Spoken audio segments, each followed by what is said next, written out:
आज गुना के एपिसोड में बात होगी योगी फोर्स के सुपर एक्शन की। बलिया में योगी फोर्स का सुपर एक्शन देखने को मिला। नाबालिग से दरिंदगी का आरोपी पुलिस की गोली से घायल होकर सीधे अस्पताल पहुंच गया। आरोपी पुलिस की गिरफ्त में था, लेकिन वारदात में इस्तेमाल की गए हथियार को बरामद करने के बहाने एक बार फिर से उसने पुलिस पर फायरिंग शुरू कर दी। जवाबी कार्रवाई में आरोपी घायल हो गया और अब वो अस्पताल के बेड से सीधा जेल की राह पकड़ने वाला है। वो कहते हैं ना कि जुल्म करने वाला कितना भी शातिर क्यों ना हो, कितना भी चालाक क्यों ना हो, कानून के हाथ उस तक पहुंच ही जाते हैं। तो ये रिपोर्ट देखिए और समझिए कि किस तरीके से योगी फोर्स ने सुपर एक्शन दिखाते हुए आरोपी की उसकी जगह दिखाई है। योगी फोर्स का प्रहार, आरोपी राजकुमार गिरफ्तार। आरोपी के पैर में लगी गोली, फिर निकली सच की बोली। पुलिस की गोली से आरोपी घायल, अस्पताल से सीधे जेल की राह। यूपी के बलिया जिले के पकड़ी थाना क्षेत्र में 27 सितंबर की शाम इंसानियत को शर्मसार कर देने वाली वारदात सामने आई। पीड़ित की मां ने थाने में रिपोर्ट दर्ज कराई कि उसकी नाबालिग बेटी को दो युवकों ने अपनी हवस का शिकार बनाया। इस गंभीर घटना को पुलिस ने तत्काल गंभीरता से लिया और पॉक्सो एक्ट समेत अन्य धाराओं में मुकदमा दर्ज कर आरोपियों की तलाश शुरू कर दी। तफ्तीश में सामने आया पहला आरोपी राजकुमार, जो बलिया के सुखपुरा गांव का रहने वाला है। आरोपी को पुलिस ने धर दबोचा और पूछताछ की तो उसने कबूल किया कि वारदात में उसके पास एक तमंचा भी था। उसने बताया कि वो तमंचा बगहा पुलिया के पास छिपा दिया गया है। पुलिस आरोपी को लेकर जब बरामदगी के लिए मौके पर पहुंची तो अचानक घटनाक्रम ने खतरनाक मोड़ ले लिया। आरोपी ने मौका पाते ही छिपाए गए लोडेड तमंचे को निकाला और पुलिस टीम पर ताबड़तोड़ फायरिंग कर दी। अचानक हुई गोलीबारी से पुलिस कर्मी सकते में आ गए, लेकिन उन्होंने तुरंत मोर्चा संभालते हुए जवाबी कार्रवाई की। पुलिस की जवाबी गोली आरोपी राजकुमार के दाहिने पैर में जा धंसी। गोली लगते ही आरोपी जमीन पर गिर पड़ा और पुलिस ने मौके पर ही उसे काबू कर लिया। आज दिनांक 27/9/2025 को एक महिला ने प्रार्थना पत्र दिया, जिसमें उसने बताया कि उसकी नाबालिग पुत्री के साथ में दो लोगों ने बलात्कार किया है। इसी क्रम में थाना पकड़ी पे मुकदमा अपराध संख्या 112/25 धारा 70(2) BNS 137(2) BNS और पॉक्सो एक्ट की धारा 5G6 पंजीकृत हुआ। पुलिस तत्काल कार्रवाई करते हुए नामजद अभियुक्त राजकुमार पुत्र राजेश निवासी सुखपुरा को गिरफ्तार किया गया। घायल आरोपी को तुरंत CHC पहुंचाया गया, जहां डॉक्टर्स की निगरानी में उसका इलाज शुरू हुआ। पुलिस अब इस पूरे मामले की विधिक कार्रवाई कर रही है और दूसरे आरोपी की तलाश तेज कर दी गई है। बलिया के अपर पुलिस अधीक्षक दिनेश कुमार शुक्ला ने पूरे घटनाक्रम की पुष्टि की और साफ किया कि पुलिस किसी भी कीमत पर अपराधियों को बख्शने वाली नहीं है। बलिया में एक नाबालिग के साथ दुष्कर्म का मामला संज्ञान में आया है, जो पकड़ी थाना क्षेत्र का बताया जा रहा है, जिसमें परिजनों ने मामला दर्ज कराया है और दो आरोपियों के खिलाफ मुकदमा दर्ज हुआ है, जिसको लेकर पुलिस छानबीन कर रही थी और उसकी तलाश कर रही थी आरोपियों को, जिसमें एक आरोपी जो सुखपुरा थाना क्षेत्र का रहने वाला है, उसको मुठभेड़ में गिरफ्तार की है और गिरफ्तार में जवाबी फायरिंग किया, तो पुलिस ने भी जवाबी फायरिंग में उसको पैर में गोली मारी है और गोली मारकर घायल किया है, जिसमें उसके पास से तमंचा भी बरामद किया गया है और जो एक आरोपी है उसकी भी तलाश की जा रही है कि जो और कौन आरोपी था जो उसके साथ शामिल था, जिसको लेकर पुलिस गहनता से इसकी छानबीन भी कर रही है कि इनकी बैकग्राउंड भी क्या है, इनका पूर्व में किस तरह के अपराध किए हैं, इसकी भी छानबीन की जा रही है। नाबालिग से दुष्कर्म करने वाला आरोपी जब पुलिस के हत्थे चढ़ा तो उसने हथियार के दम पर भागने की कोशिश की, लेकिन कानून से बड़ा कोई नहीं होता। आरोपी पुलिस की गोली से घायल हुआ और अब उसके लिए जेल का रास्ता पक्का है। पुलिस की दबिश जारी है और दूसरे आरोपी की गिरफ्तारी भी सिर्फ वक्त की बात है। Bureau report, India news. दोस्ती, नशा और पैसों का लालच, जब ये तीनों एक साथ मिल जाए तो अंजाम खून खराबे से कम नहीं होता। गाजियाबाद के अंकुर विहार इलाके में कुछ ऐसे ही देखने को मिला। आदिल की हत्या की गुत्थी हालांकि पुलिस ने सुलझा ली और कहानी इतनी खौफनाक है कि सुनकर आपकी रूह कांप उठे, क्योंकि इस कत्ल की पटकथा जो लिखी गई उसमें सिर्फ दोस्ती है। वो दोस्त जिनके साथ आदिल हर रोज बैठकर नशे का जाम छलकाता था। और ये कहानी सिर्फ एक हत्या की नहीं, ये कहानी उस नशे की है जो इंसान की सोचने समझने की ताकत छीन लेता है। 3 दोस्तों की महफिल और एक लाश, और बाकी 2 जेल की सलाखों के पीछे है। लेकिन सवाल यही है कि आखिर कब तक नशे का जहर यूं ही दोस्ती और जिंदगी को लीलता रहेगा, या फिर यूं कहे कि दोस्ती का मुखौटा उतरा तो सामने वो दरिंदगी की सच्चाई आई है जिसने हर किसी को झकझोर कर रख दिया। रिपोर्ट देखिए। दोस्ती में छिपा खून का खेल सामने आया। दोस्त का कातिल चेहरा, मोबाइल ने छीन ली जिंदगी, दोस्त ही बने आदिल के कातिल। नशे की दोस्ती, मौत की साजिश, नशे ने तोड़ी दोस्ती और ले ली जान। गाजियाबाद का अंकुर विहार इलाका, जहां चंद दिनों पहले खून से लथपथ आदिल की लाश मिली थी, इलाके में सनसनी फैल गई थी। घर वालों के लिए यह सदमा असहनीय था। आदिल के दोस्त नौशाद और समीर, बाहर से देखने पर यही लगता था कि तीनों की दोस्ती गहरी है। जब भी मौका मिलता तीनों साथ बैठकर नशे में डूब जाते, लेकिन इसी नशे की दोस्ती में दरार डाल दी महज 3000 रुपए के मोबाइल फोन ने। पुलिस की तफ्तीश में सामने आया कि आदिल और नौशाद के बीच मोबाइल फोन को लेकर कई दिनों से विवाद चल रहा था। जिस रात घटना हुई उस दिन भी तीनों ने साथ बैठकर नशा किया, लेकिन नशे की हालत में झगड़ा बढ़ गया। आरोप है कि नौशाद और समीर ने मिलकर आदिल पर हमला कर दिया। पहले अपनी बनियान से उसका गला दबाया, फिर ईंट उठाकर उसके सिर पर ताबड़तोड़ वार की। देखते ही देखते आदिल की सांसें थम गई और मौत का यह मंजर सुनकर हर कोई सन्न।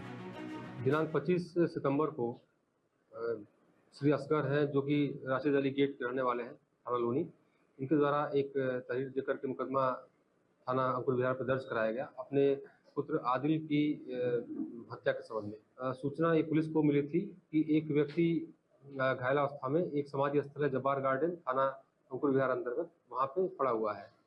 वहाँ से उसकी पहचान आदिल के रूप में हुई तथा उसको 50 सही अस्पताल लोनी में पहले दिखाया गया, वहाँ से रिफर करके वो जीटीबी गया।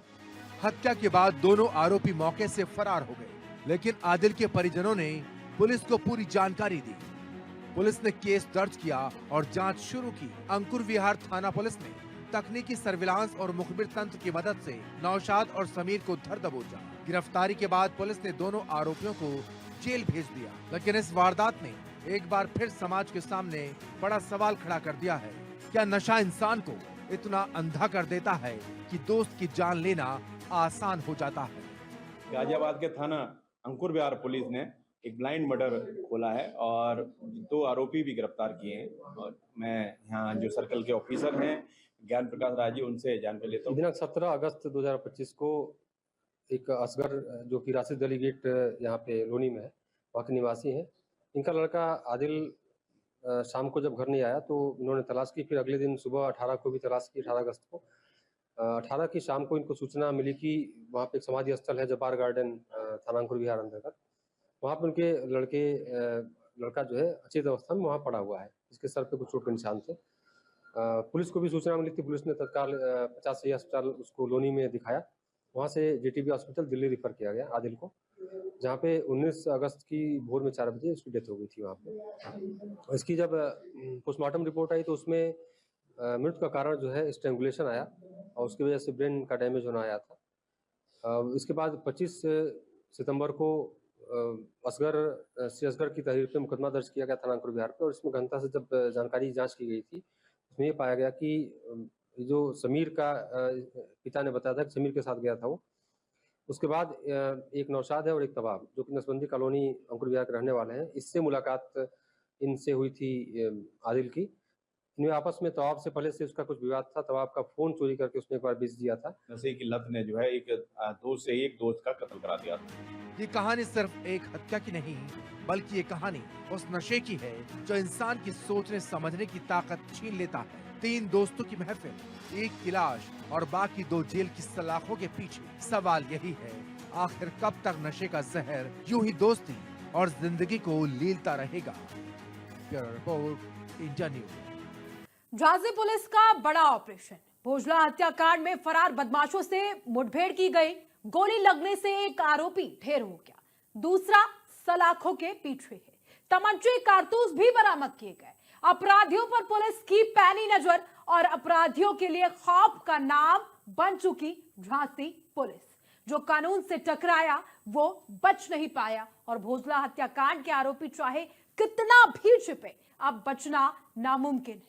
रिपोर्ट देखिए और समझिए कि पूरा मामला क्या है।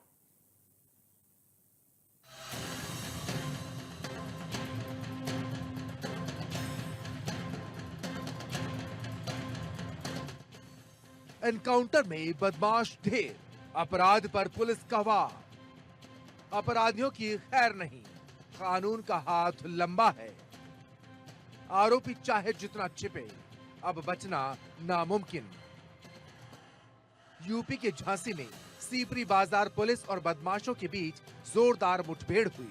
ये मुठभेड़ आरी रोड के पास हुई, जहां 2 बदमाश किसी बड़ी घटना को अंजाम देने की फिराक में छिपे थे। पुलिस ने घेराबंदी की तो बदमाशों ने फायरिंग शुरू कर दी। जवाबी कार्रवाई में पुलिस की गोली बदमाश अनिल के पैर में जा लगी। घायल बदमाश को तुरंत अस्पताल पहुंचाया गया, जबकि उसका साथी कैलाश मौके पर दबोच लिया गया।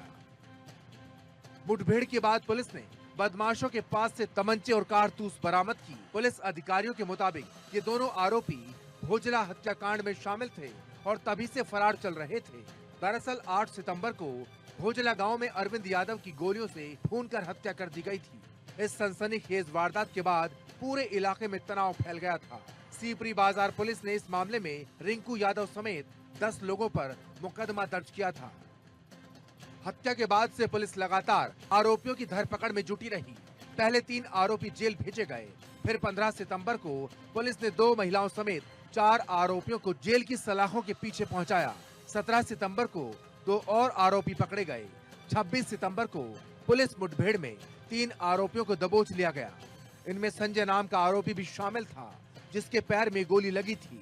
और अब अनिल और कैलाश के पकड़े जाने के बाद इस हत्याकांड में गिरफ्तारियों की संख्या 14 पहुंच चुकी है। आज सीपरी बाजार पुलिस अपना रूटीन गश्त के दौरान थी, तभी एक मुखबिर द्वारा सूचना दी गई कि आरी नहर पटरी पर एक पुलिया के पास में आपके हत्या के 2 अभियुक्त इस समय मौजूद हैं। यदि आप जल्दी करें तो उनको पकड़ा जा सकता है। इस सूचना पर सीपरी बाजार पुलिस शीघ्र ही आरी नहर पटरी पर पहुंची तो वहां 2 व्यक्ति दिखाई दिए। उनको रोका गया तो वो भागने लगे और जैसे ही पुलिस ने दौड़कर उनको पकड़ने का प्रयास किया तो उन्होंने पुलिस पर फायर किया। अरविंद यादव की हत्या के बाद भोजला गांव के ग्रामीणों ने प्रशासन से शिकायत की थी कि हत्या करने वाले आरोपी सरकारी जमीन पर अवैध कब्जा कर मकान और दुकानें बना चुके हैं। इसके बाद झांसी पुलिस और प्रशासनिक टीम ने बुलडोजर लेकर गांव में नापजोख शुरू की तो गांव में हड़कंप मच गया। लोगों ने आरोप लगाया कि सड़क पर ही आरोपी ने कब्जा कर रखा था। बुलडोजर की कार्रवाई के दौरान पूरा गांव अपने घरों से बाहर निकल आया और चबूतरे पर बैठकर तमाशा देखने लगा। झांसी पुलिस का यह ऑपरेशन अपराधियों के खिलाफ संदेश है कि अब कानून के शिकंजे से बचना नामुमकिन है। भोजला हत्याकांड में पुलिस की पकड़ लगातार मजबूत होती जा रही है। फरार चल रहे बाकी आरोपी भी पुलिस की हिट लिस्ट में हैं और उन्हें भी जल्द पकड़ लिया जाएगा। अपराधियों के लिए खौफ का नाम बन चुकी है झांसी पुलिस। जो कानून से टकराया वो बच नहीं पाया। भोजला हत्याकांड के आरोपी चाहे जितना छिपे, अब बचना नामुमकिन है। Bureau report, India news. Delhi police ने छात्राओं से छेड़खानी के आरोप में स्वामी चैतन्यानंद को आगरा से गिरफ्तार कर लिया। चैतन्यानंद पर 17 छात्राओं के यौन उत्पीड़न को लेकर के गंभीर आरोप लगे। दिल्ली पुलिस ने चैतन्यानंद को गिरफ्तार किया और इसी बीच सोशल मीडिया पर चैतन्यानंद का पुलिस की गिरफ्त वाला वीडियो भी खूब वायरल हो रहा है। वीडियो में देखा जा सकता है कि चैतन्यानंद पुलिस के सामने घबराया है, डरा है, सहमा है। साथ ही वीडियो में उसका हुलिया भी पूरी तरीके से बदला हुआ है। वो टी शर्ट और लोवर में नजर आ रहा है। माथे से तिलक और शरीर से भगवा कुर्ता गायब है। जो कल तक ढोंग कर रहा था कि वो एक आध्यात्मिक गुरु है, बाबा है, वो एक शुभ चिंतक है सनातन धर्म का, लेकिन जब आज उसकी हकीकत सभी के सामने आई तो हर कोई हक्का बक्का रह गया। तो चैतन्यानंद की क्या हकीकत है, इस पूरी रिपोर्ट में। साधु से शैतान बन चुका चैतन्यानंद आखिरकार पुलिस के हाथ से चढ़ ही गया। 17 छात्राओं के साथ अश्लीलता और छेड़छाड़ का आरोपी पुलिस की गिरफ्त में आ ही गया। स्वामी का चोला ओढ़कर काली करतूतों को अंजाम देने वाला पार्थ सारथी कानून के शिकंजे में फंस ही गया। कई दिनों से फरार चल रहे चैतन्यानंद को दिल्ली पुलिस ने आगरा के एक होटल से गिरफ्तार कर लिया। पुलिस को बुधवार को उसके फोन की लोकेशन आगरा में मिली थी, जिसके बाद पुलिस एक्टिव हुई और शनिवार देर रात ढोंगी बाबा को धर दबोचा। इस बीच सोशल मीडिया पर चैतन्यानंद का पुलिस की गिरफ्त वाला वीडियो वायरल है। वीडियो में देखा जा सकता है कि चैतन्यानंद पुलिस के सामने घबराया और सहमा हुआ है। साथ ही वीडियो में उसका हुलिया बदला हुआ है। भगवा चोली की जगह वो टी शर्ट और लोवर में नजर आ रहा है। इतना ही नहीं, माथे से त्रिपुंड भी गायब है। दिल्ली पुलिस शनिवार देर रात आगरा के ताजगंज इलाके में फतेहाबाद रोड स्थित होटल फर्स्ट पहुंची।